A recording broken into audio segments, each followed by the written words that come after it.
노아가 그 방주를 산 위에다가 세웠습니다. 만일 그 방주가 산 위에 있지 않고 산 아래에 있었다면 물은 방주가 뜰 만큼만 채워졌겠죠. 그러면 산 위에 있었던 그 사람들은 아마 심판을 받지 않을 겁니다. 그러니까 방주는 할 수 없이 산 꼭대기까지 올라가야 되는 거예요. 그리스도인들이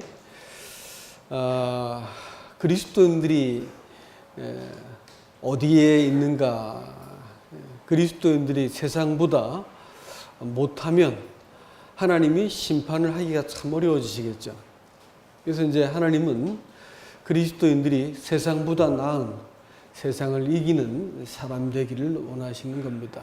그래서 아까 나엘이 얘기도 했지만 세상을 이기긴 이겨야겠는데 어떻게 이기는가라는 것은 성경적인 매뉴얼을 따라가면 되는 것이고, 하지만 하나님이 우리에게 말씀하시기를 세상을 이기지 않으면 우리는 천국에서 별로 볼 일이 없을 것 같다 생각이 듭니다. 왜냐하면 요한계시록에 보면 이긴 자들에게 한해서만 천국에서 하나님의 이 보상과 또 함께 계신 이 영광을 이렇게 나누어 주신 것을 봅니다. 그렇기 때문에 오늘 요한일서 5장 1절부터 우리가 잠깐 볼 텐데, 이 말씀 속에서 우리가 어떻게 하면 이긴 자가 될 것인지 함께 살펴보기를 원합니다. 요한일서 말씀입니다. 5장 1절로 5절까지입니다. 다 같이 한번 소리를 내어서 읽어 보도록 하겠습니다. 예수께서 그리스도이심을 믿는 자마다 하나님께로부터 난 자니, 또한 낳으신 이를 사랑하는 자마다 그에게서 난 자를 사랑하느니라. 우리가 하나님을 사랑하고 그의 계명을 지킬 때에는 이로써 우리가 하나님의 자녀를 사랑하는 줄을 아느니라. 하나님을 사랑하는 것은 이것이니 우리가 그의 계명들을 지키는 것이라. 그의 계명들은 무거운 것이 아니로다. 무릇 하나님께로서 난 자마다 세상을 이기느니라. 세상을 이기는 이것이니 우리의 믿음이니라. 예수께서 하나님의 아들을 주심을 믿는 자가 아니면 세상을 이기는 자가 누구냐? 아멘. 세상을 이기는 것은 믿음이다. 너희의 믿음이다. 이렇게 얘기했습니다. 이제 믿음이라고 하는 말이 여러분 아시는 것처럼 이게 관계를 이루는 말이라고 말씀드렸죠. 사람들이 생각한 것처럼 믿음이 무슨 체험이라든지 혹은 사람이 내공을 쌓는 것이라든지 혹은 또 강한 의지를, 신념의 강도를 말하는 것이 아니고 사람이 하나님과 맺는 관계를 이야기한다, 이렇게 볼 것 같으면 세상을 이기는 믿음은 하나님과의 관계에 달려있다라는 것을 알 수가 있습니다. 지난 시간 말씀을 잠깐 드렸지만 하박국이 이 모순되어진 이 시대적 상황에 대해서 하나님께 따지고 묻습니다. 하나님, 도대체 악인이 잘 되는 이유는 뭐고 그 의로운 사람들이 악인에게 이렇게 고난당하는 것, 이 불의한 것을 어떻게 저에게 설명하시겠습니까? 이러면서 하나님께 따졌습니다. 그때 하나님이 이 하박국에게 너는 길을 가면서도 읽을 수 있게 커다랗게 적어라 하면서 하나님이 반드시 공의를 시행하실 것이다, 이렇게 말씀하십니다. 하나님이 명백하게 공의를 시행할 것을 이야기하면서 하나님이 이 불의하지 않다는 것을 설명을 했는데, 이 하박국이 그 얘기를 들으면서 하나님께 어떤 말을 듣게 됐냐면, 그러나 네가 지금 보기에는 이게 불합리해 보이는 이 상황 속에서도 하나님이 반드시 이 공의롭게 모든 것을 바르게 규정하실 것이라는 것을 믿지 못한다고 할 것 같으면 안 된다. 이 사실을 믿는 사람만, 오직 의인은 이 사실을 믿는 사람만, 하나님의 선하심을 믿는 사람만 구원을 얻을 것이다 라는 유명한 말을 합니다. 물론 루터가 이 말을 인용하지만, 그러니까 믿음이라는 것은 뭐냐면 자기가 눈으로 본 것을 다 모아가지고 이것이 자기가 생각하던 어떤 틀 안에서 납득이 되어지면 믿음이 문제가 없는데, 자기의 이해의 한계를 벗어버리고 기대를 넘어서 버리면 믿음이 깨어져 버린다거나 온데간되었으면 그건 처음부터 믿은 게 아니다라는 것이죠. 믿음은 그 상황을 넘어섰을 때 비로소 믿음의 가치가 제 역할을 하는 거고 빛이 나기 시작하는 것입니다. 그러니까 하나님의 선하심을 결국 믿을 것인가 말 것인가, 요만치 봤더니 아유 그럴 줄 알았어 이래가지고 내가 믿음을 접어버릴 것인가, 그건 선택이지요. 근데 구원이라고 하는 것은 하나님을 안 것이기 때문에 내가 알던 하나님이라고 할 것 같으면 이럴 리가 없다. 그렇기 때문에 나는 하나님의 이 귀정하심과 선을 마침내 행할 것을 내가 기다리겠다. 이렇게 되고 같으면 하나님이 오직 의인은 바로 그 믿음으로 살리라. 원문이 이렇게 되어 있습니다. 오직 의인은 믿음으로 말미암아 살리라 되어 있지만 그 원문은 약간 그 의미가 다르게 되어 있는데 이 믿음을 가진 자가 살리라. 이런 뜻이 됩니다. 그러니까 결국은 하나님은 사람의 믿음의 이 정확성과 순도에 대해서 관심을 갖고 계십니다. 하나님 자신에 대해서 바르게 믿고 있는지를 보신다는 것입니다. 어저께 가족 모임을 저희 집에서 이렇게 모이면서 요한복음 9장을 읽었는데 거기에도 또 유사한 사람들이 또 나타났습니다. 뭐냐면 태어날 때부터 소경으로 난 자들을 제자들이 보고 이해가 안 됐습니다. 저 사람이 저렇게 된 것은 태어날 때부터 저렇게 생겨 저 사람이 지은 죄 때문에 소경된 건 아닐 테고, 그러면 부모의 죄 때문입니까? 아니면 저 사람 죄 때문입니까? 해서 질문을 했어요. 예수님께서 뭐라고 말씀하시냐면 아니다. 그것은 하나님의 영광을 나타내기 위해서 그렇게 된 것이다. 이렇게 얘기했습니다. 사람들은 어떤 문제를 바라볼 때 내가 그때 조금만 더 똑똑했더라면, 우리 부모가 좀 더 부자였더라면, 내가 그때 좀 더 공부를 많이 했더라면, 그 사람이 좀 더 덜 나쁜 인간이었더라면 해가지고 우리는 어떤 모든 문제를 인과 관계 속에 엮어놓고 상황을 이해를 합니다. 그래서 뭐가 잘못되고 나면 내가 뭐 잘못했지? 하나님께 자기를 살피게 되고, 뭐가 이렇게 잘 되면 내가 얼마나 대단한지 좀 봐 이래가지고 우쭐댑니다. 모든 문제를 뭘로 보냐면 그 인과응보적인 관계 속에서 이해를 하고요. 하나님이 뭐냐면 인과응보라는 이름을 갖고 있는 하나님을 섬기는 것이죠. 그리고 조금 더 이거보다 정교해진 사람들은 종교인들인데, 종교인들은 이 인과응보적인 그것을 규범화시켜가지고 사람들한테 너는 이것 때문에 안 된 거야. 이렇게 하면서 네가 이것을 어겼어? 너 틀린 거야. 이래가지고 어떤 그 원칙을 사람들한테 들이대기 시작하죠. 그 예수님 주변에 있었던 바리새인들이 마찬가지였습니다. 안식일 날 예수님께서 병을 고치는 걸 보고 나서 그 사람은 죄인이다 이렇게 말을 했습니다. 아니 안식의 주인이신 하나님을 향해서 자기들의 기준과 맞지 않으니까 하나님이 뭐가 됐어요? 죄인이 되었어요. 그 사람들은 뭘 섬겼을까요? 자기 기준을 섬긴 사람들이었습니다. 오늘날 믿음이라고 생각하고 있지만 사실 믿음이 아닌 것들이 우리한테서 믿음이라는 이름으로 이 짝퉁들이 유통이 되고 있어요. 신앙은 그 하나님 자신을 아는 이 관계가 설정된 것을 믿음이라고 봐야 된다는 것입니다. 그래서 이 소경이 예수님을 두고 어떻게 말하냐면 눈이 밝아졌어요. 시력을 받았습니다. 우리말로 하면 죄사함 받았다는 얘기죠. 그런데 그렇게 하고 나서 누가 널 이렇게 고쳤냐 이렇게 물으니까 뭐라고 대답하냐면 그 예수라는 이가 고쳤습니다. 예수라는 사람이 고쳤습니다. 예수님이 뭐예요? 예수라 하는 사람이 됐습니다. 조금 지나고 나니까 누가 고쳤냐 하니까 4번을 물어보는데 누가 하니까 어떻게 고쳤냐 했더니 그 뭐라고 말하냐면 그 선지자가 아니겠습니까?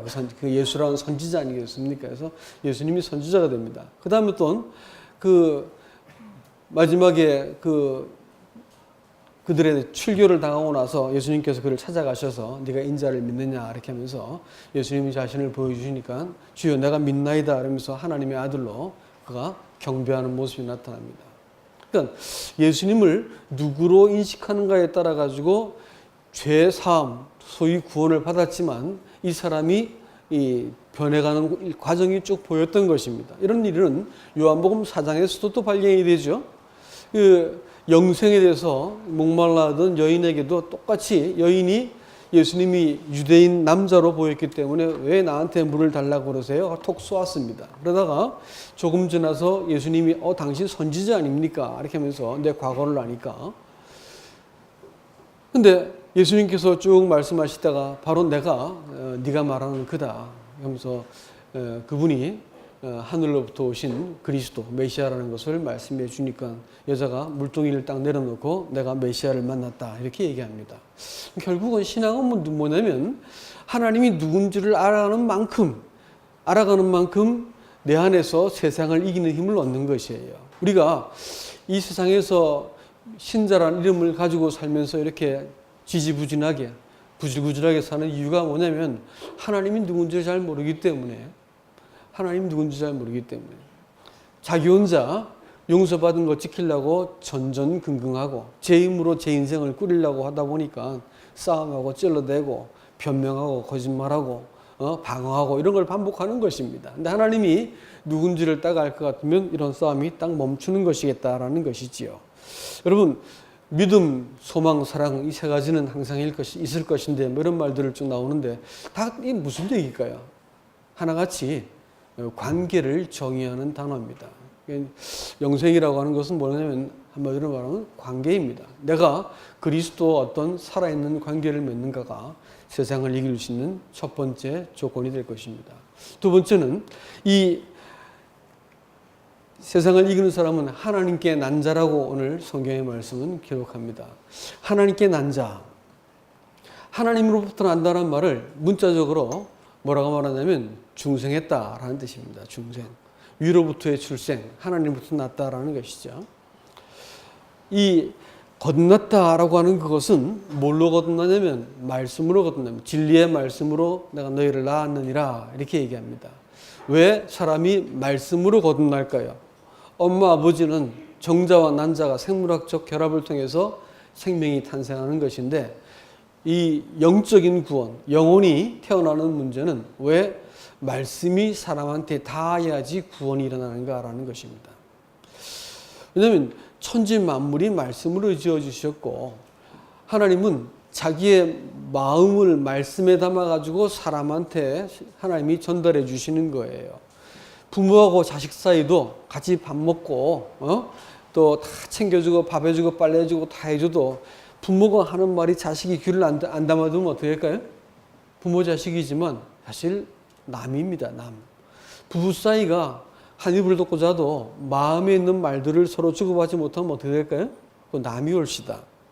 하나님과 사람 사이가 이 하나님의 마음이 그 말씀으로 기록되어 가지고 사람한테 딱 전달되어졌을 때 사람이 이 말씀을 듣고 이러면서 하나님 마음에 대해서 이해가 생기기 시작할 때 비로소 생명의 근본이신 이 생명이 사람 속에 확 밀려 들어오는 거예요.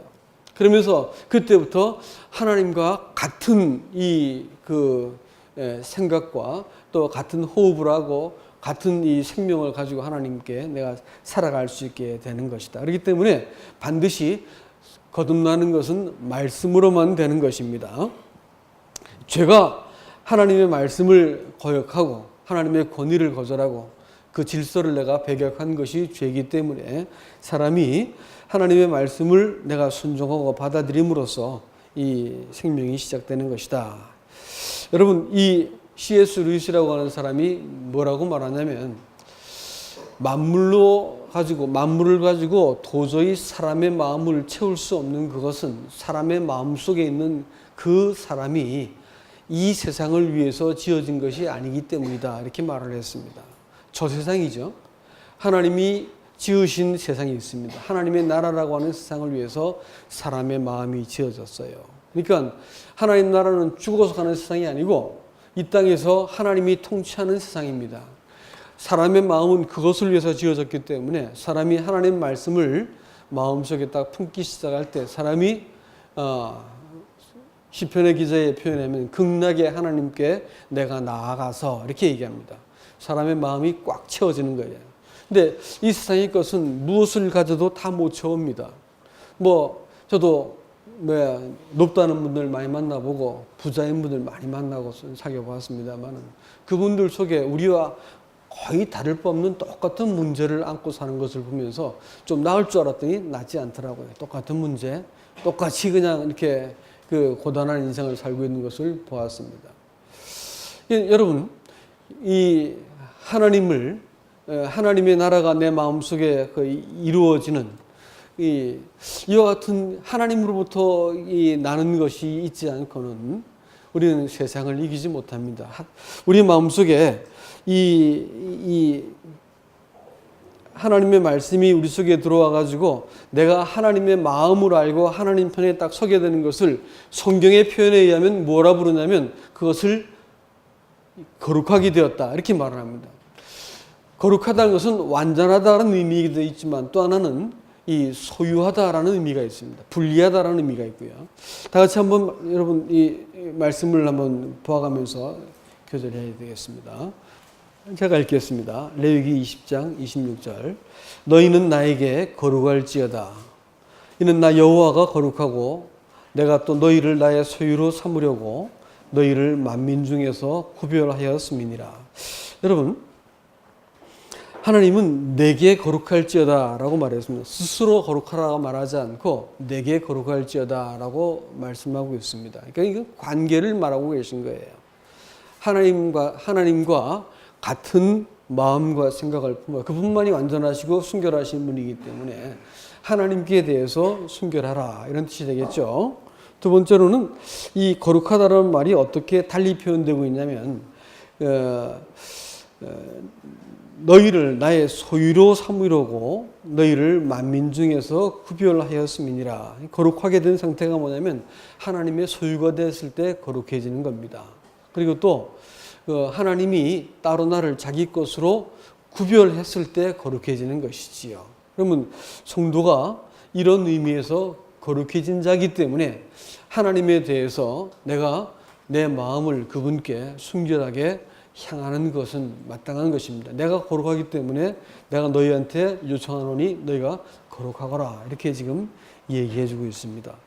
사도행전 3장 19절이 되겠습니다. 그러므로 너희가 회개하고 돌이켜 너희 죄 없이함을 받으라. 이같이 하면 새롭게 된 날이 주 앞으로부터 이를 것이요.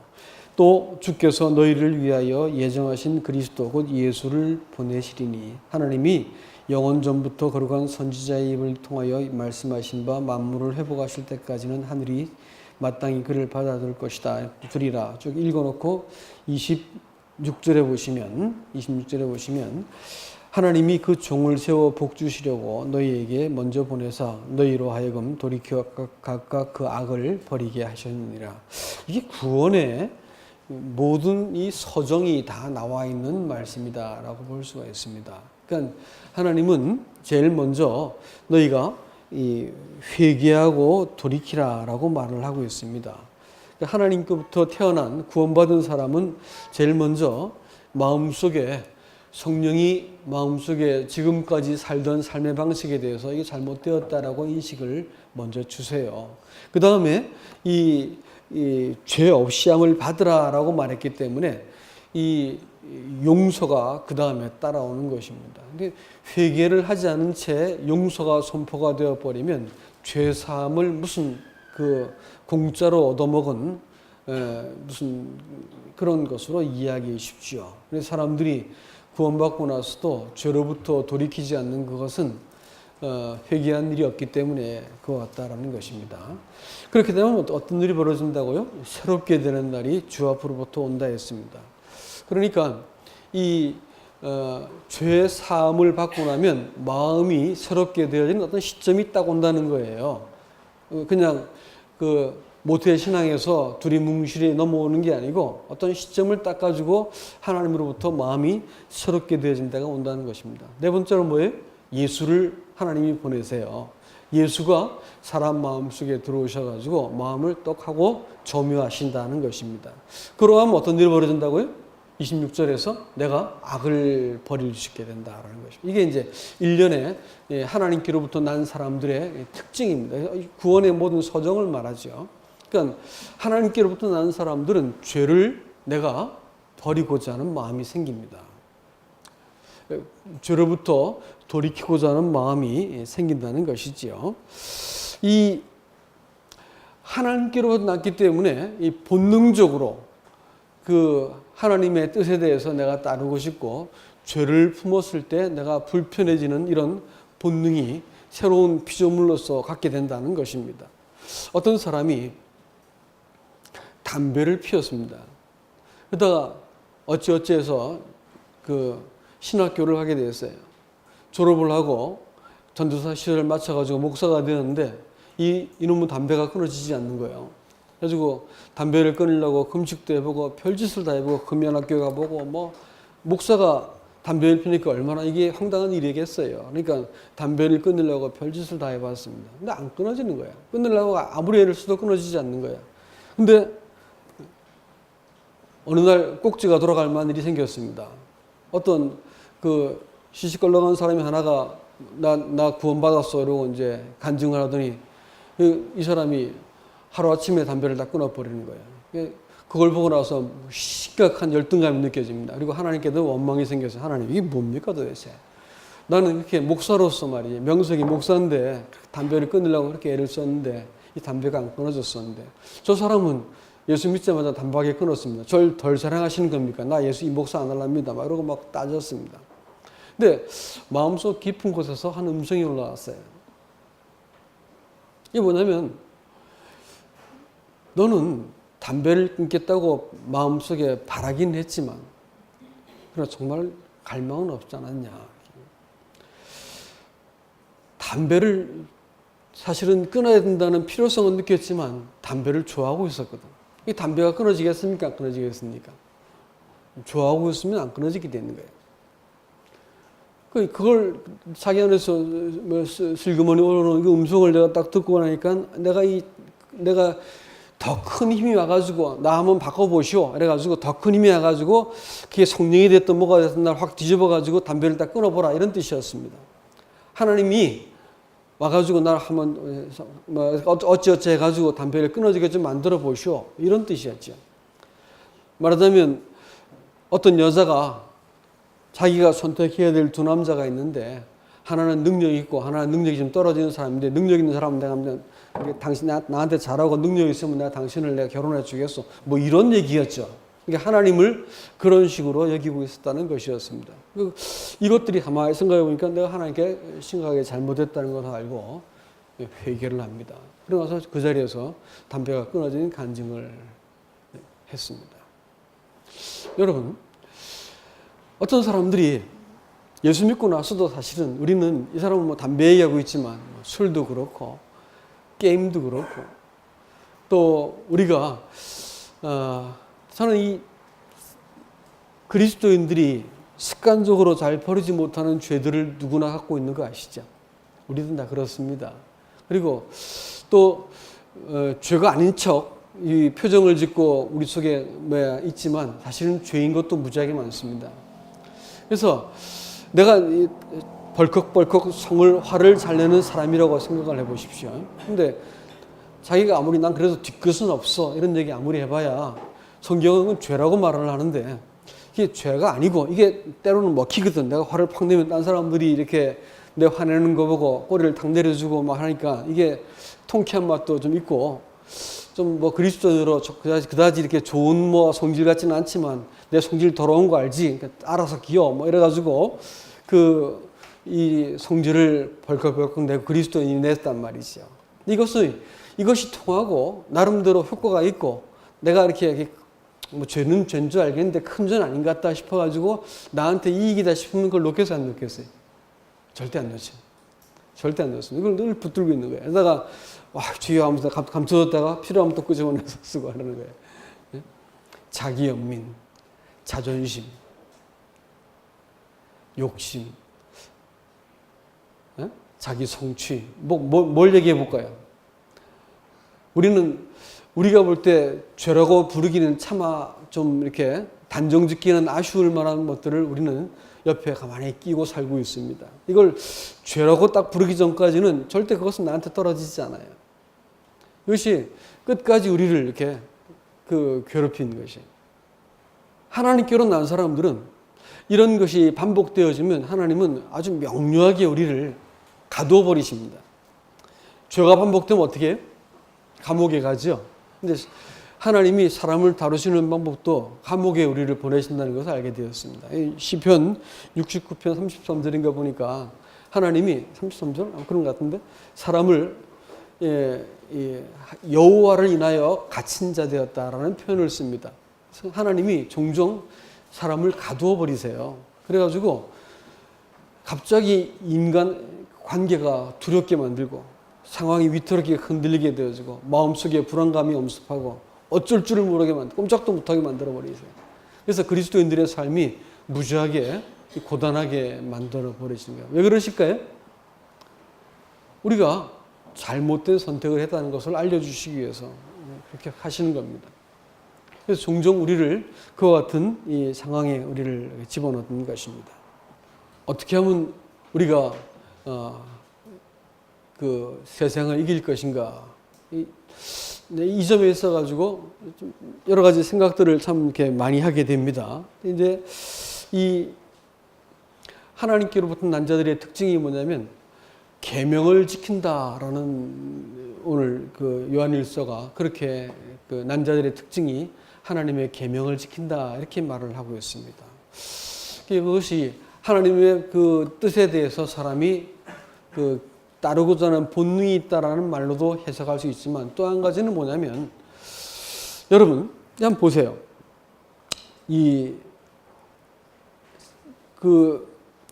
어떤 사람이 매우 미운 사람이 하나 있습니다. 미운 사람이 있으면 그 사람에 대해서 미운 사람에 대해서 내가 말을 험하게 하고 거칠게 대하고 아주 무시하거나 이렇게 할 수가 있습니다. 그럴 때마다 나는 그런 일을 할 때 내 마음속에 어떤 합리화를 시키냐면 저 인간은 저래도 돼라고 하는 어떤 내 마음속에 어떤 정당성을 부여한 다음에 내가 그렇게 하는 것이거든요.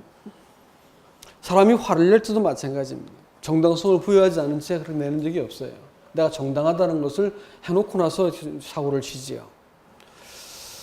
근데 여러분 옛날에 그 유대인들을 죽일 때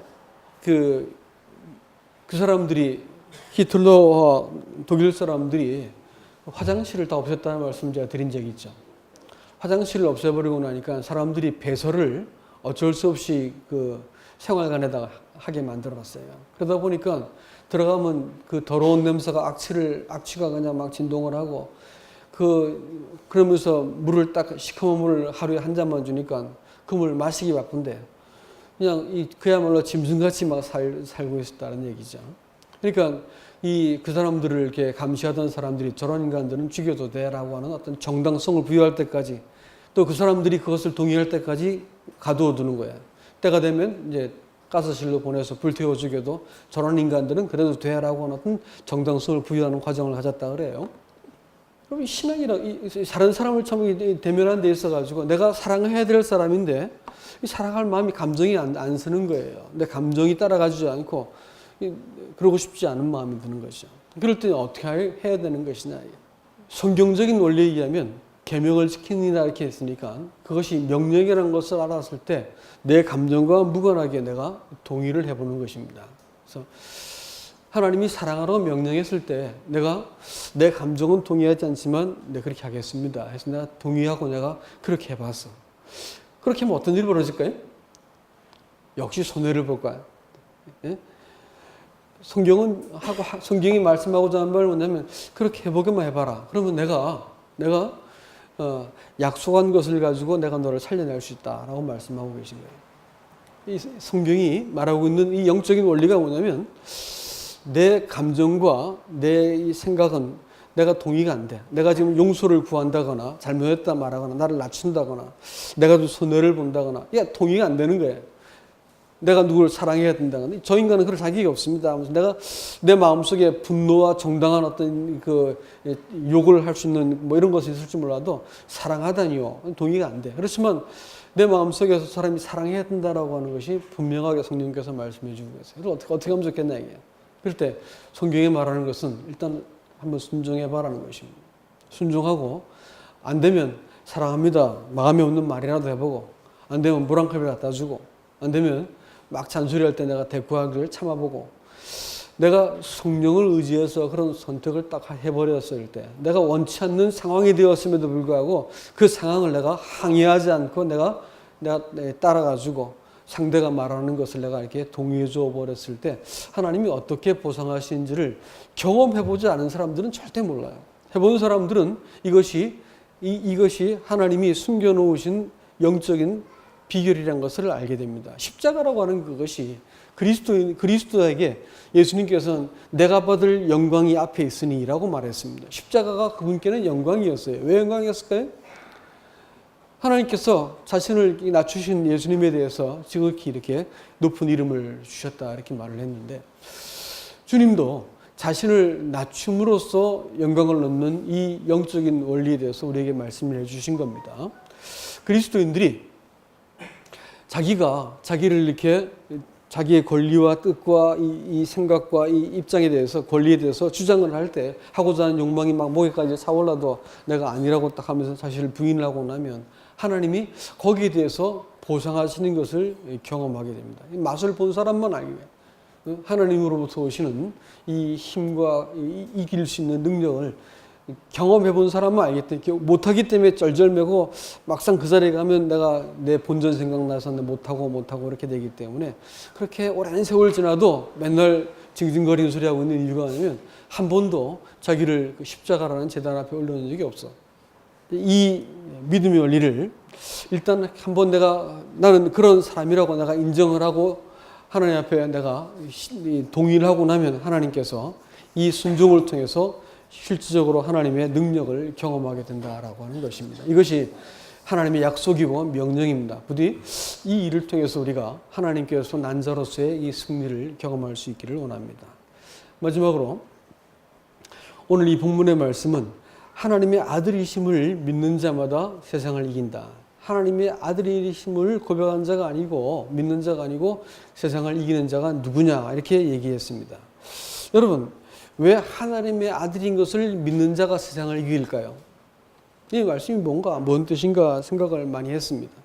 근데 성경에서 비슷한 고백이 나왔는데 뭐냐면 베드로가 예수님은 주는 살아계신 하나님의 아들이다 라는 고백을 하자마자 예수님께서 기다렸다는 듯이 바요나 시몬아 내가 복이 있도다. 내가 이 반석 위에 내 교회를 세우겠다. 이렇게 말씀을 하세요. 이제 여러분 내 교회를 세우겠다. 베드로가 한 고백을 가지고 내 교회를 세우겠다 이렇게 말씀을 할 때 그럼 베드로 자신을 일컬었습니다. 베드로가 그 예수님 위에 세워진 작은 돌이란 뜻이죠. 여러분 내가 예수 믿어가지고 교회를 다닌다라는 말이 사실은 정확한 말이 아니고요. 예수 믿으면 내가 뭐가 되냐면 교회가 된다고 하는 말이 정확한 말입니다. 뭔 뜻이냐면 우리가 침례를 받아도 예수님 안으로 받는 것이지요. 우리가 성도를 일컫는 말이 너희 몸은 하나님이 거하시는 전이라고 얘기했습니다. 그러면 성도는 이 자체가 뭐가 되냐면 교회인 것입니다. 근데 교회라는 말보다 강력한 정체성을 부여하는 표현이 있을까요? 그리스도가 몸이 되고 그리스도 머리가 되고 내가 그의 몸인 교회다. 그분이 신랑이고 내가 신부인 교회다라는 거예요. 몸과 신부로 불려줄 수 있는 강력한 정체성을 주님 교회라고 불러주셨습니다. 우리가 다 교회인 거죠. 이렇게 우리가 교회로 이렇게 불려졌다라고 말할 것 같으면 내가 신부요 그의 몸이요 그와 분리될 수 없는 지체라고 하는 사실들을 하나님께서 우리에게 알려주기 원하신다는 것입니다. 예수님이 하나님의 아들입니다라는 고백은 바로 그것을 얘기하고 있는 것입니다. 내가 그리스도의 신부이고 그의 한 몸이 되었습니다라는 그와 같은 말인 것입니다. 자, 그러면 여러분께 묻겠습니다. 어떤 사람이 갑자기 경각 중에 어떤 커다란 문제를 만났습니다. 혹은 또 내가 어떤 중대한 일을 앞에 두고 있는데 내 힘이 부족해. 그러면 하나님 도와주세요라고 기도하는 것이 맞을까요? 맞지 않을까라는 질문입니다. 하나님, 저 좀 도와주세요. 이렇게 말하는 것이 맞는 말인가라는 거예요. 정당한 기도이겠는가라는 것입니다. 보세요. 좀 중요한 말이니까 저를 주목하세요. 응? 저를 주목하세요. 하나님, 저 좀 도와주세요. 제게 힘 주세요라는 기도가 맞는 기도일까 안 맞는 기도일까? 이렇게 말하니까 뭐 답이 있는 것 같으죠. 답을 유도하는 것 같으죠. 틀린 기도입니다. 그렇게 기도해서는 안 되는 거예요. 우리는 익숙하게 기도했지만 사실은 그것은 아직까지 이 믿음의 원리를 이해 못했기 때문에 그렇게 기도합니다. 무슨 뜻이냐면 우리가 뭐라고요? 하나님의 지체예요. 몸이요. 예수 그리스도의 몸이란 말이에요. 나는 그의 가장 사랑하는 신부란 말이에요. 그럼 어떻게 될까요? 하나님, 내가 하나님의 사람으로 그 아들로 신부로 처신하게 해주십시오라고 기도는 가능한 얘기입니다. 그렇게 기도하면 하나님이 자기 것이고 또 자기의 사랑하는 사람이고 자기 몸의 일부이기 때문에 당연히 그분께서는 자기의 손을 들어서 우리를 도우시는 것이 마땅한 겁니다. 그런데 그렇게 기도하지 않고 도와주세요라고 말합니다. 그건 뭐냐면 일단 하나님하고 나하고 어떤 관계일까요? 분리되어 있는 상태입니다. 하나님 저기 계시고 난 여기 있는데 하나님 나를 좀 도와서 나를 실현할 수 있도록 도와달라는 거예요. 내가 원하는 사람이 되게 하시고 내가 원하는 어떤 이 공경을 벗어나게 해주시고 내가 원하는 것을 얻게 해주세요라는 말로서 나를 도와주세요라고 기도하는 거라고. 예? 내게 힘 주세요라고 말하는 거예요. 이건 뭘까요? 사실은 그 죄라는 것이에요. 말을 달리 표현하지만 그것은 그런 기도는 사실은 하나님께서 미워하는 기도예요. 잘못된 기도라는 것입니다. 기도는 그렇게 해서는 안 돼. 그 기도는 하나님을 두고 내가 하나님을 이용하는 수단으로 알겠다는 거예요. 하나님을 수단으로 하는 이 신앙은 내가 머리가 하얘질 때까지 믿어도 결코 하나님은 나한테 가까이 다가서는 의미로서의 하나님은 없습니다.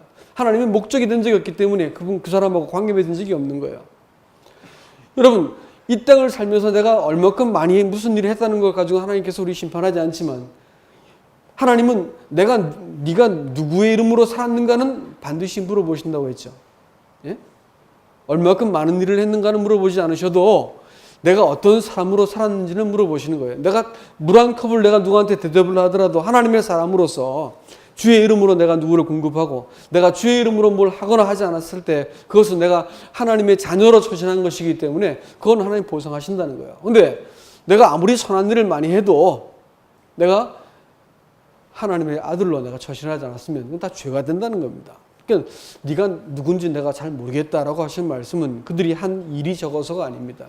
그들이 소위 영성이 부족해서도 아닌 거예요.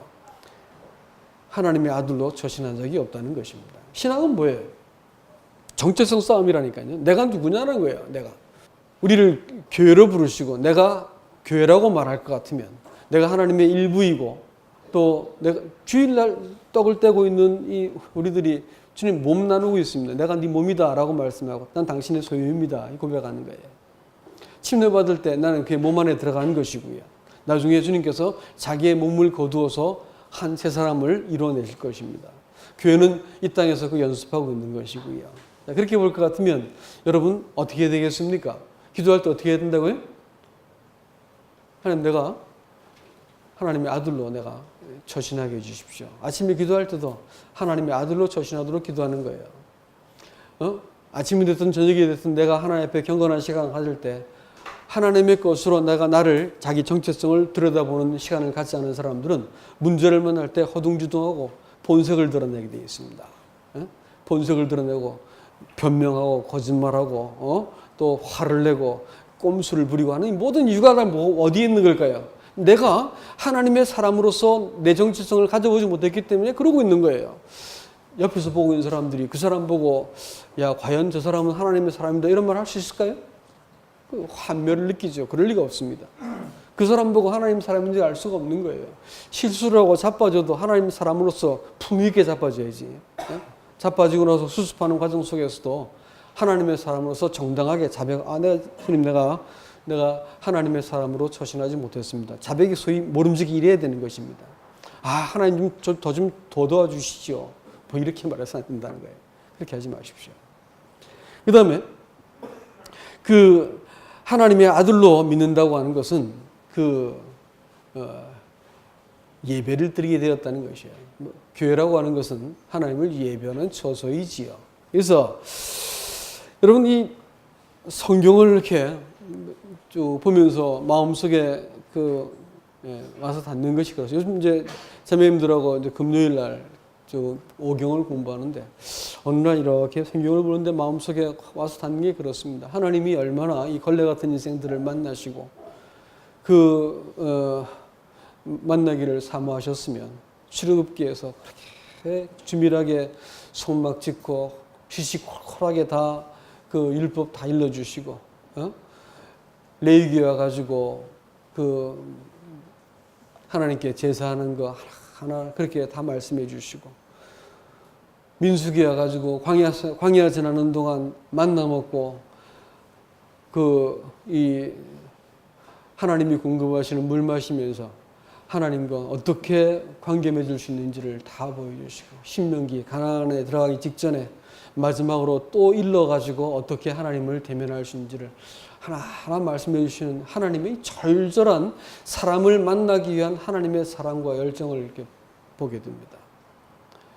사람이 이 구원받고 나서 하나님에 대해서 예배의 기쁨을 경험하지 못할 것 같으면 사실은 신앙생활을 제대로 한 적이 없는 사람들입니다.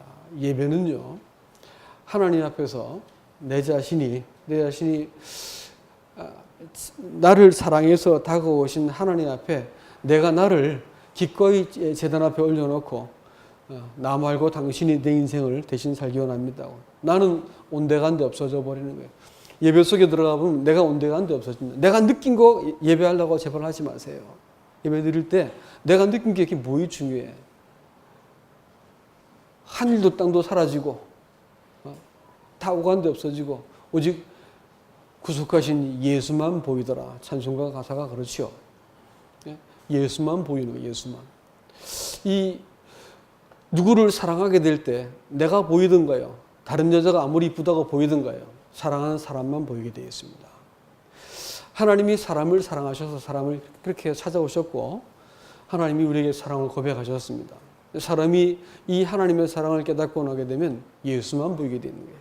이 사랑이 압도가 되어지고 예수님 당신이 어떠십니다 라는 것이 말만 끄집어내면 그 사람 얘기하면 벌써 사랑에 빠진 거예요. 누구한테 사랑에 빠졌는지 확인해 보면 말 걸어보면 그 사람 얘기 주로 하면 그 사람한테 사랑에 빠졌기 때문에 그런 거예요. 예수 믿는 사람들이 예수가 그 언어 속에 말의 주제가 되어 있지 않는 것은 이상한 일입니다. 그리스도인들이 예수가 우리의 모든 대화의 주제입니다. 우리 삶의 관심사가 예수가 되는 것입니다. 이 예배 속에서는 십자가에 자기를 내어놓는 이 제물이 필요합니다. 이렇게 제사를 드리고 나면 내가 사라지고 예수님만 남는 것이죠. 시간이 자꾸 지나갔는데 한마디만 더 말씀을 드리고자 합니다. 이 구원받고 났더니 즉시로 사람들이 하나님을 보고 나면 즉시로 사람들이 하나님께 예배가 시작됩니다. 하나님 어떻게 저 같은 것을 구원하셔서 아들이라 불렀습니까? 아버지라는 단어가 가슴에 설레게 와서 닿게 됩니다. 구원받고 나면 제일 먼저 하나님께 대한 예배가 마음속에 일어나고요. 두 번째 뭐가 나냐면 성령이 임하시고 나니까 즉시로 일어난 일들이 주여 나를 보내소서 하나님 영광을 보고 나서 이사야가 하나님께 그렇게 고백을 합니다. 성령이 오자마자 성령이 임하면 너희가 권능을 받고 온 유대와 사마리아 땅 끝까지 이르러서 내 증인이 될 것이다 라고 말합니다. 여러분 교회가 정말로 따라가고 우리가 정말로 구해야 될 것이 뭐냐면 정말로 예배올시다. 이 교회가 정말로 사모해야 할 것이 뭔지 아냐면 우리를 통해서 복음을 전하는 것입니다. 사람들은 우리가 처한 상황과 우리 신분과 처지를 딱하게 봅니다. 또 우리가 갖고 있는 문제들을 보고 나 자신이 나를 자주하고 핸디캡이라 생각합니다. 그 소경도 그랬지요. 누구 죄냐? 너 누구 때문에 그렇게 인생이 꼬였냐 이렇게 말을 합니다. 그렇게 보고 있으면 답이 없어요, 인생이.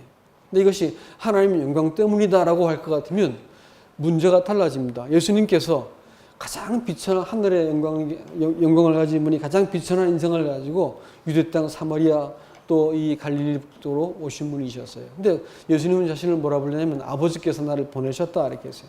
사명을 가진 분으로 자기를 소개했습니다. 근데 이 놀라운 이 메시지를 누구한테 보내고 있냐면 이 소경한테 보냅니다. 진흙을 이겨가지고 눈에다 보낸 다음에 가서 실로암 모세가 씻어라 했습니다. 놀랍게도 이 실로암이라는 뜻이 뭔지 아십니까? 그것은 보내심을 받았다라는 뜻입니다. 보냄을 받기 전까지는 인생은 뭐냐면 눈이 먼 채로 인생을 사는 거예요. 그저 더 잘 먹고 더 나아지고 성공하고 인정받고 이것이 인생의 목적이에요. 그러다가 죽으면 끝이고 이 눈을 떴으나 본연이 두 눈을 다 갖고 있어도 인생은 속아 살고 있는 것이고 두 눈 다 가지고 있어도 자기 뜻을 이루기 위해서 하나님의 뜻을 보고 있지 못한 사람은 소경입니다. 너희가 본다고 하니 너희 죄가 그저 있느니라 이렇게 말을 했어요. 그러나 이 소경된 사람 자기가 처한 이 상황에서 어쩔 바를 모르겠어. 그런데 알고 보니까 하나님께서 이 상황 속으로 나를 보내셨다고 하는 내가 사명을 받은 자라는 것을 이야기 시작할 때 내가 만나고 있는 사명에 대한 해석이 다시 일어나기 시작해요. 하나님께서 그 직장, 그 가정, 이 사람, 이 관계 속으로 하나님께서 나를 보내셨구나. 이렇게 할 것 같으면 내가 길을 죽지 않고 내가 문제에 함몰되지 않고 하나님 내가 이 문제를 어떻게 풀까요? 라고 내가 마음속에 힘을 얻게 되어주고 문제를 내가 긍정적으로 바라볼 수 있게 돼요. 하나님께서는 우리를 보내셨습니다. 우리 인생은 아버지가 아들을 보내시고 아들은 성령을 보내시고 성령은 누굴 보내셨을까요? 우리를 보내셨어요. 어디로 보내셨어요? 우리가 지금 만나고 있는 그 사람들한테 보내셨어요. 우리를 통해서만 그분들은 하나님을 볼 수 있습니다. 이 소망을 가지고 우리가 주님을 대해야 됩니다. 하나님의 아들을 믿는 믿음이 아니면 세상을 절대로 못 이깁니다. 예배하는 자, 또 내가 사명을 받은 보내심을 받은 자라고 믿는 그 믿음이요. 내가 교회라고 보는 그 믿음이요. 그 믿음이 우리로 하여금 이 세상을 이기게 만드는 것입니다. 그런데 이 믿음으로 여러분들이 참 문제 많고 죄 범하기 쉬운 세상 가운데서 믿음을 따라 살 수 있는 복을 얻기를 원합니다. 이상입니다.